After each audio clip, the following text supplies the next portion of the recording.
Hello guys, welcome to the fourth video of this series um, in this course. Today in this topic we are going to discuss the important phases of the market, which are imbalance and balance. So as discussed in the market profile primer video, right? So we understood that the market moves in these two phases of imbalance and balance, and we also discussed that the driving factor behind these imbalance and balance is nothing but the demand and supply that come in the market, right? And also we discussed one more thing, uh, right? So which is this imbalance is nothing but a trend, right? So imbalance is nothing but a trending market, and balance is nothing but a range bound market. So, and here I also want to stress upon one thing. So whatever the balance I am saying, so it need not be with a very small range. The balance could happen even with a bigger range. But if you understand what phase the market is in, then the edge that you get by understanding these phases is that where you should be making your entry, right? That's where the edge comes for most of us, right? So we if we make our entry correctly, then we can actually make much out of those moves. But if we enter in a wrong location, which most of the times happens in a balanced market, even in imbalanced market, so the timing of the entry and the exit is important, right? So that's why we are mainly focusing on distinguishing between these two phases of the market. So if we are successfully able to differentiate between these two phases of the market, then we can make our entries and exits like properly, right? So with that background, we go into the actual uh, discussion of how you can identify an imbalance and how you can identify a balance, right? So first concept, right? So is imbalance, like whatever is usually the beginning, right? Beginning or extension of a trending move. So to put it in a very simple terms, imbalance is nothing but the beginning or extension of a trending move, right?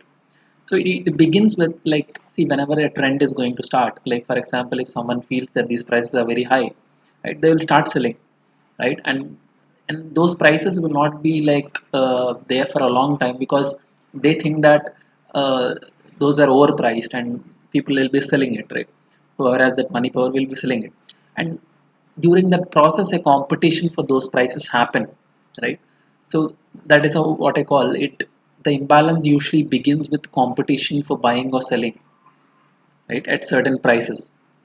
And later what happens, the the range extension activity happens, which is a continuation of the trending move.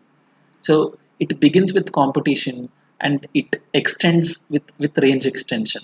That is how a trend develops, right? So initially selling happens at particular price, it goes down from that level, and again some more selling comes in and it goes down again, right? Or opposite also, it's like, so a buying starts and if it goes up, and then for it to go further up, some more buying has to come, right? So that is how it happens. The imbalance usually happens in such a way. But see, you can see it's nothing but a trend and movement in the direction of the trend. That is what in simple terms, right?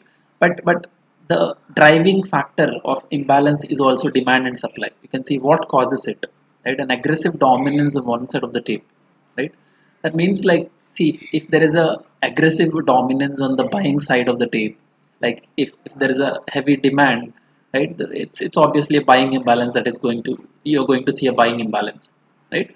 And if it's an opposite side, that selling side of the tape, you're going to see an selling imbalance, right? So this is the conceptual understanding about what is an imbalance basically. But when you see a market profile chart, right, so you have to be able to spot those imbalances where they have happened, right? So usually there are only two places, right, or two approaches to identify the imbalances, right? So one is single prints, and other is range extensions. So single prints are usually the beginning of the trend, and range extensions are the continuation of the trend, right? So these are the two types of like information which you can see on the market profile chart, to understand, okay, here there's an imbalance and here there's a range extension, right? So we'll see that on the chart. to see how single prints look like, and to see also how the range extension looks like, right? So we'll move on to the chart part. Okay, so let me open up video, right? So yeah, so we'll open up a chart and try to specifically point out or spot the imbalances, right? On any given chart we'll have some imbalances, so we want to spot it, right?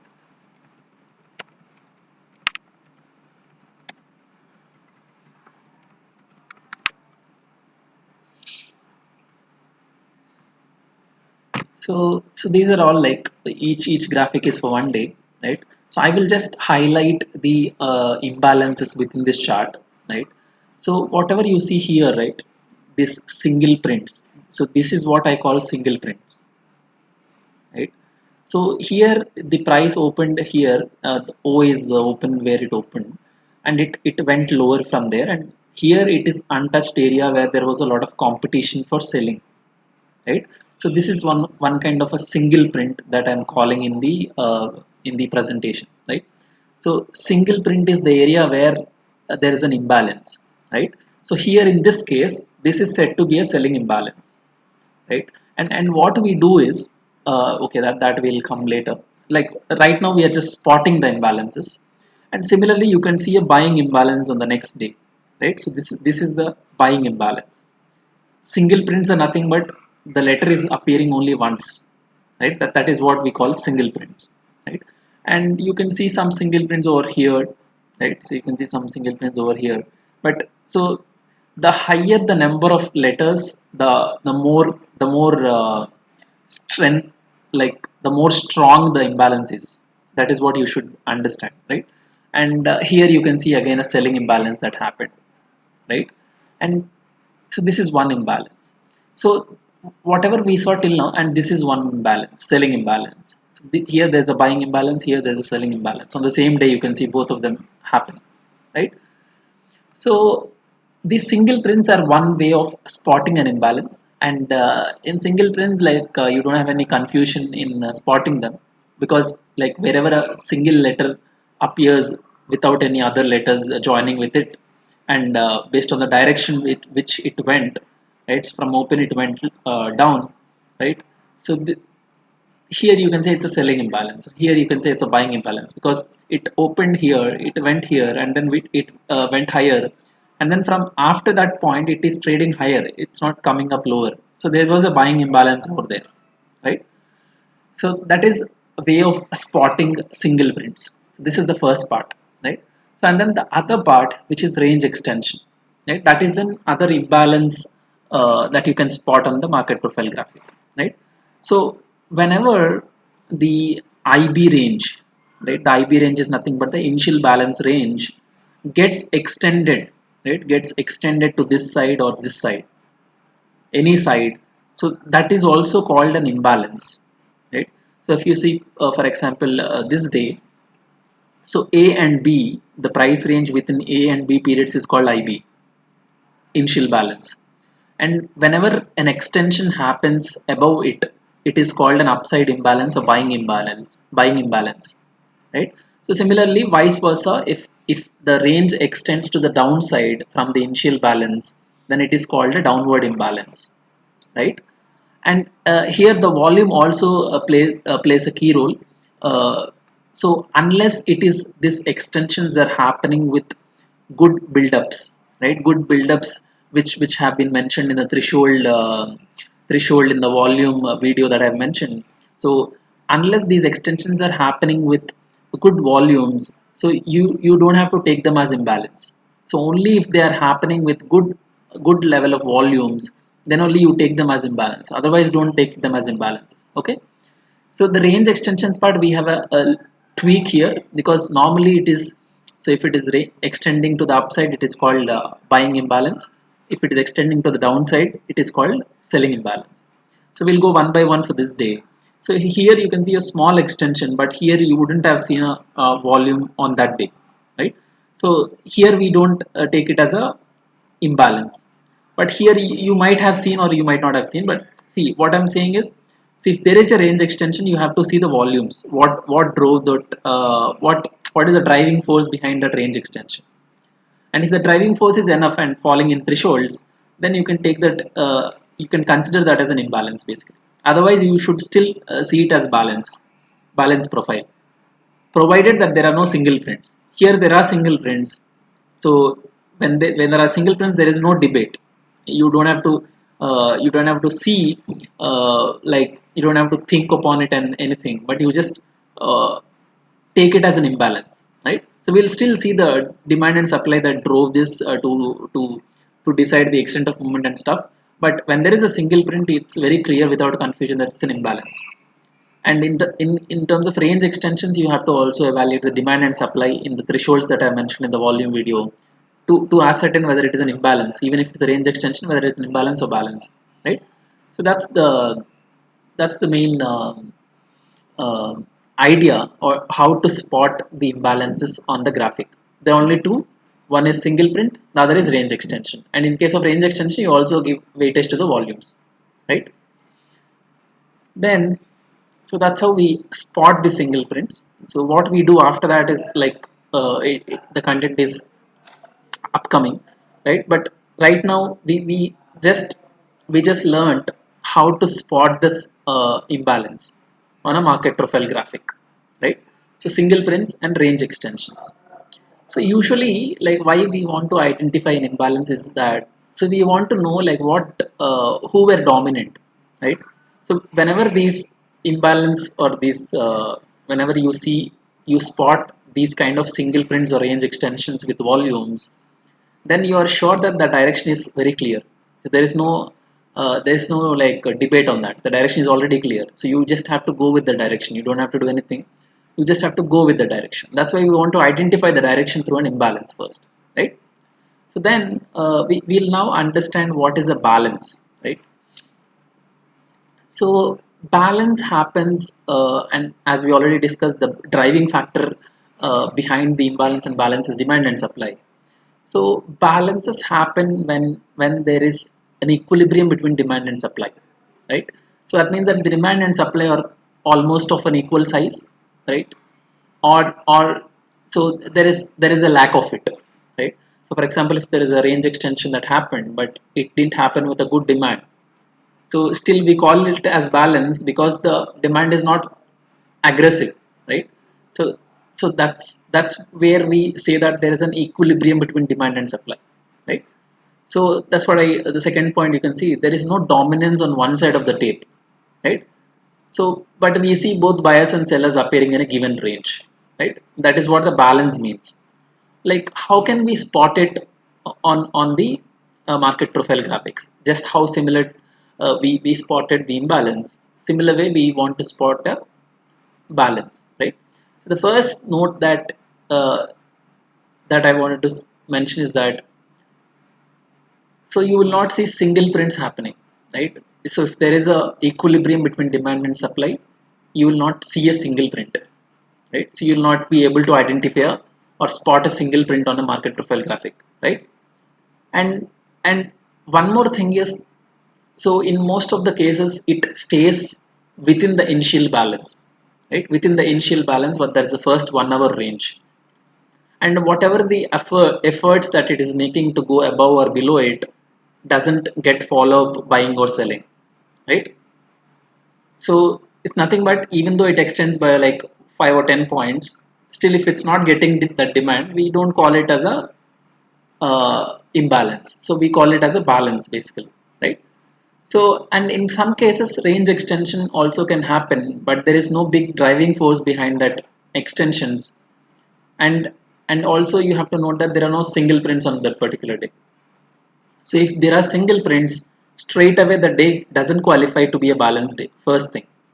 So if only if there are no single prints, then you go into this business of analyzing whether the price is within IB, right?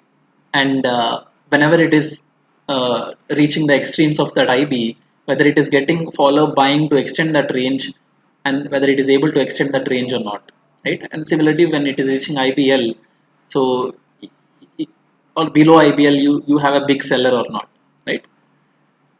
So when there is no such big seller below IBL and a big buyer above IBH, so you still have to take a view that the market is still in balance, only that the range has extended. So there is a bigger range for you now to trade, right? So maybe the first hour range could be 60 point. After the extension it could be 100 points that you want to trade. That's it. That's the only change that happens. So this is when the there is no big buying above the IBH and there is no big selling below the IBL, right? Because when that big change happens, right, so when that big buying or selling happens above IBH or below IBL, that turns into an imbalance, right? That is how I'm saying like that. Okay. So right now we have covered like what is an imbalance and how to spot it on a graphic, right? And similarly we have also covered what exactly is a balance and how do you spot it on the graphic, right? So we'll see the examples of this balance also in the chart, right? So you can see this is a classic example of balance because this is the initial balance that you see A and B period. The market never extended that, never extended either this or this, right? So during the day, whenever the price is reaching like these extremes, you should be seeing if there is a extra buying effort coming from the bulls to extend this range, right? If that's not coming, it's a balance, and you still want to sell the highs and buy the lows, right? So that is how you look at a balance day. And maybe so whenever the range extension happens also, like even when a range extension happens, you should really evaluate the demand and supply forces above the thresholds mentioned in that other video. So only if it is crossing those thresholds, then we consider it as imbalance. Otherwise we still take the new range as the range to trade on a balance day, right? So that's I hope like the concept is clear, how to uh, or what is imbalance and what is balance and how to spot that imbalance and balance on the market profile graph. So this is what we discussed till now, right? So now going forward, we have uh, so okay, right now let's say that you got to differentiate between the imbalance and balance in the market, and you're able to differentiate between those two phases, and you're able to identify those phases as per the rules that I've mentioned, right? So now what next? Like okay, so I've identified what next, right? So the main edge that you get when you identify these two phases is that so you will know where to enter, right? You will know like at what prices it is safe to enter and it is okay to enter, right? That is uh, one of the very like advantage that you get if you are able to identify an imbalance and balance, right? And also your way of looking at buying and selling at different prices change in both of these scenarios, right? So if you are seeing the selling or buying on the OI tool of a particular quantity, right, then you should also be able to identify whether that quantity that you are seeing on the tool is able to create an imbalance or balance in the direction of which that quantity is being traded, right? So here it gets a tricky little bit. So let's say that okay, so we'll take this example. So we'll take this particular day as an example, right? So the market has an IB here, and the market suppose is trading here, right? And here you don't get any buying that is happening, but only you are getting like 80,000, 90,000 on Nifty, and it is not able to extend that range, right? And so here even if you get that buying, you don't really enter a buy trade here until there is a very good dominant buyer that comes up who extends the range significantly here, and he buys clearly above this IBH, not anywhere here also. So he has to buy somewhere here so that he's very confident of it. Otherwise what happens is, so you look for a breakout buying here and the market reverses, right? So that is what I mean by your way of looking at buying and selling at different prices changes, right? So because here you are still in a balance and you didn't extend the range with big buying and selling, you would still looking to fade this move instead of buying a breakout, because you know that the market is in a balance phase in spite of this little range extension above the IB, right? So that's how. And one more thing is, so if you're seeing this day, so there is an imbalance over the top, and if you see some selling here, right, so you clearly know that, so whoever started the move here, they're extending the range here, right? And also, if uh, a different thing can happen, let's say, okay, let's take this day. Okay, this is an imbalanced day. Okay, so let's take this day. So this is the IB that we have, right? And we went lower. So here, I'm saying with confidence, you can maybe check it later. So what happens here is that there is no big selling that comes in, right? And what it does is, so people will be looking to sell here, thinking that this is a trend that is going to come. But if you are able to distinguish between that imbalance and balance phases, here you would still be thinking of a buy instead of a sell, because you have the understanding that the market is still in balance. And in a balance, you always look to buy lows, sell highs, right? So that is how it helps you in differentiating between the buying and selling that is happening at different prices, right? So these two phases identification helps you in these, like, 2 points. The first thing is where you know where you enter and exit, you want to enter and exit. And the second thing is it helps you see the buying and selling from the lens of the market profile, right? The next point is, so this is already discussed, but I want to stress it upon again. What drives an imbalance and unbalance? So you already know the demand and supply drives them, right? So that demand and supply has a capacity to change that phase of the market, right? So right now, maybe, like, see, at this point, you see, you spot a balance in the market, right? So in the coming, hour, like, in the coming hour, in the coming minutes, or in the next minute as well, there could be an imbalance that could happen, right? And what drives it is demand and supply. So what you should be doing is, so once you identify an imbalance and balance at the starting of the day, you just continuously evaluate the validity of that imbalance and balance by looking at demand and supply. And here I want to bring in an important concept called the effort and the result, right? So whenever there is a balance, right? For example, you can take this particular day, right? Whenever there is a balance, so any efforts to extend the range have to be successful. So only when it is successful, then you go on with that extension. Otherwise, you don't go with that extension, you just try to play for a retracement move, right?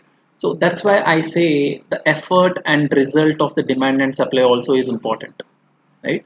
So the market's demand and supply in terms of effort and result dimensions. So here it's like this. So let's say somebody has like bought 100,000 quantity over here, right? So it's a big buying, I agree, right? But is the extension happening?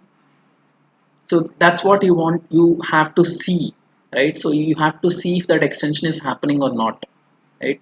So the extension, at least if somebody is buying 100,000 here, so why is he not able to extend the range further? So what is stopping him to extend the range, right? So if it's really confident, he has to extend the range, right? So that is what I mean by the effort and result concept. And this is very important because, so the change in these phases, the change between the imbalance and balance, you'll be able to identify only if you track track the demand and supply, right? And the effort that they are putting in terms of demand and supply, whether it is actually able to create the result in the market, in terms of imbalance and balance, right? So, like, to put this in a very simple terms, right? So let's say, okay, so let's say, so here there's an imbalance, right? So let's say we have identified this imbalance. This happened in the first half an hour. So this is very clear, right? And when the market tries to come back, right? When the market tries to come back into this range, there should be demand that is coming in. I think this should be a better example, because, so here you see an imbalance, and in hedge period, that is somewhere in the noon, right? You see the market coming back here, right? So here you still will be playing on the direction of this imbalance, which is selling imbalance. And here what you will be looking is whether there is a buying coming in, right? Whether there is a buying coming in or not, right? If so, how much is the size of that buying? If that buying is not so great, you have a high probable opportunity to sell over here, right? So that is why you should evaluate demand and supply and look for the effort, like it. So whatever the effort they are making, it should be successful, right? It So whenever the price is reaching here, it should not really facilitate further trading upside. So it should find resistance. To put it in simple terms, it should find resistance over there. The result is that the effort and result concept is like this, guys. So let's say, like, most of you would be facing a difficulty from seeing the data, right? So you would have 300,000 buy, or take a short built up, but you would see the market to be in a positive imbalance. Let's say, for suppose in this case, in on this particular day, you see a 100K seller within this range in the first 10 minutes on the OI tool, but the profile says the result of that quantity is not a seller's imbalance, but it is a buyer's imbalance, right? So that's how the result is important. So the effort is in terms of demand and supply, but is it able to create that effect on the price? That is what is the result, right? So you should give weightage to both of these. So first you see the quantity, and you see what happened in the profile, whether there's an imbalance that is created because of that quantity. If that is not created, that is not going to be successful. That quantity, whatever is entered, it's not going to be successful because it's not able to influence the market, right? So that's how this concept of effort and result is successful, right? And this is useful, sorry, effort and result is useful, right? So this, looking at all the demand and supply in terms of effort and result, helps you helps you find the shift in the phase of the market from imbalance to balance, or vice versa, from balance to imbalance, right? So you always focus on demand and supply and what effort it is making. Like if there is a demand, so okay, demand is making an effort to move the price up, whether it is actually successful to make that impact, right? If it's not really like making that impact in terms of moving a balance into an imbalance, then that buying is not strong, right? So that is how we come to conclusions. Okay, so yeah, that's the concept of effort and result. So next we move to what should I look for when there is an imbalance, right? So okay, so first you spotted the imbalance, and now you are actually evaluating the demand and supply demand and supply that comes continuously during the day, to see if that imbalance is going to hold and it is valid, and you can trade that imbalance, right? So as long as that is valid, the imbalance is valid, you should never be looking for a trade which is opposite to that imbalance. This is the first and foremost ground rule. You should never break it. Even if the market is not giving you opportunity, just leave it. But don't try to enter a trade which is opposite to the imbalance. This is first and foremost rule that you should be following. And believe me, a lot of your capital will be saved. A lot of your capital, right? So the first point that you see here, look for trading opportunities only and only in the direction of that imbalance. Never look to go in the opposite direction. Even it's a pullback trade, don't do it, right? Because it's not high probable. Even high probable trades fail for us. So why do we want to go for a low probable trade, right? That's why when we identify or spot an imbalance, we go with the same direction, and we wait for prices to come to that imbalance, and we enter near that imbalance, right? So we never go opposite to that imbalance, the first thing, right? And we never preempt a breakout within the imbalance, right? I mean, like, see, for example, if there is an imbalance here, price is coming here, you would never sell it. You would never sell it here, right? Keep it as a ground rule.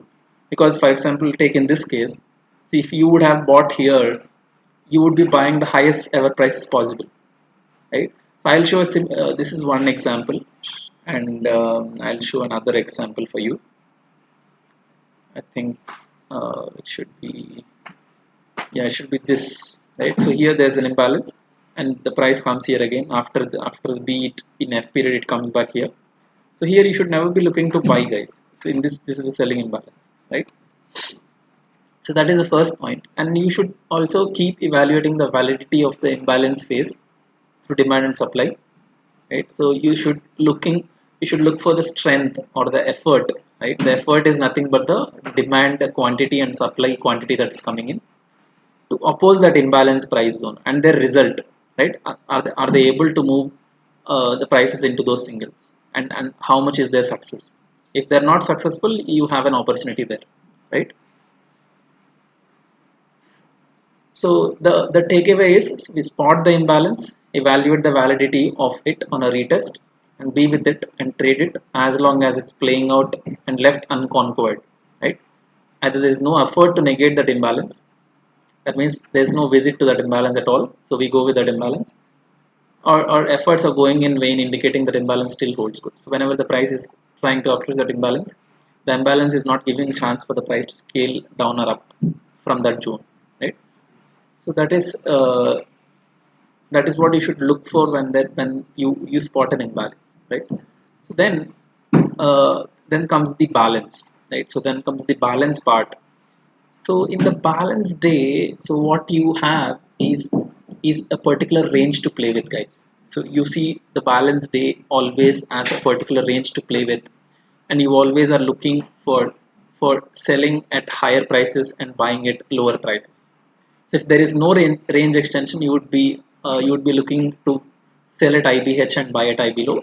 But if there is range extension, but if it's still a balance because there is no big buying or selling which drove that extension, your range extends by a bit, but you are still looking to do the same thing.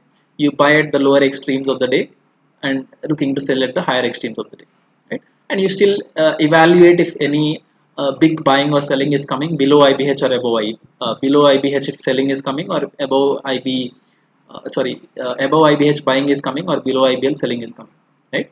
If that's coming only, then the balance will change to imbalance, and that time you should not oppose it again, right? So there's a balance and range extension, and below, within that range extension, you're getting a big seller again. So then you'd not be wanting to fight it, because that has already changed into an imbalance, right? So that's the thing. And so on a balance days, what we do is, so we spot the balance, evaluate the validity of it at the extremes, right? And we don't do anything at the prices within the range, guys, right? So I mean, um, let's say this is the range, right? And you would not buy here.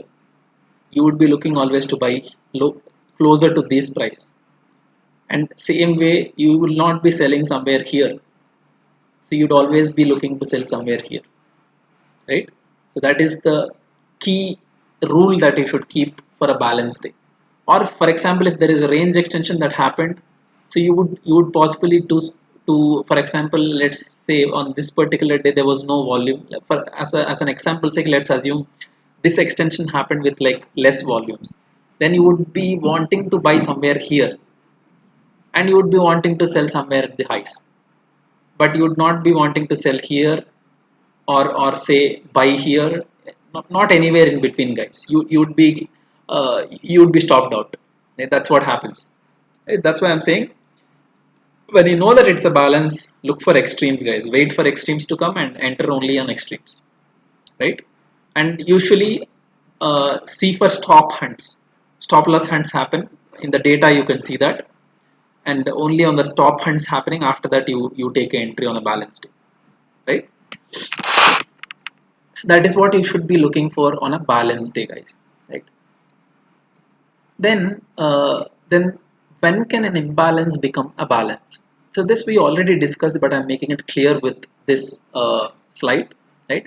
Usually within IB, that is initial balance, if you notice single prints, right? So we already know that when we notice single prints, it's an imbalance price zone, right? So this has good chances of turning into a balance by the end of the initial balance most of the times, right? So initially, like in the first 10 minutes an imbalance forms, it doesn't mean that immediately when you see single prints, you go and you go with that imbalance, because you have to give it some time to see if that imbalance is holding, right? So that's why within the IB, you have to be very careful with imbalances basically, right? After IB, chance of imbalance getting negated is less, but within IB, it can always negate that. Like before 10:15, it's very risky. It's very risky because whatever these imbalances are caused by the big money, and so by the time, like by 9:30, 9:40, you would not be even aware what is the imbalance, what is balance, right? So that's why, so within the first 1 hour, so the imbalance or the single prints that you see can always change by the end of the initial balance, right? That is one thing you should be keeping in mind, right?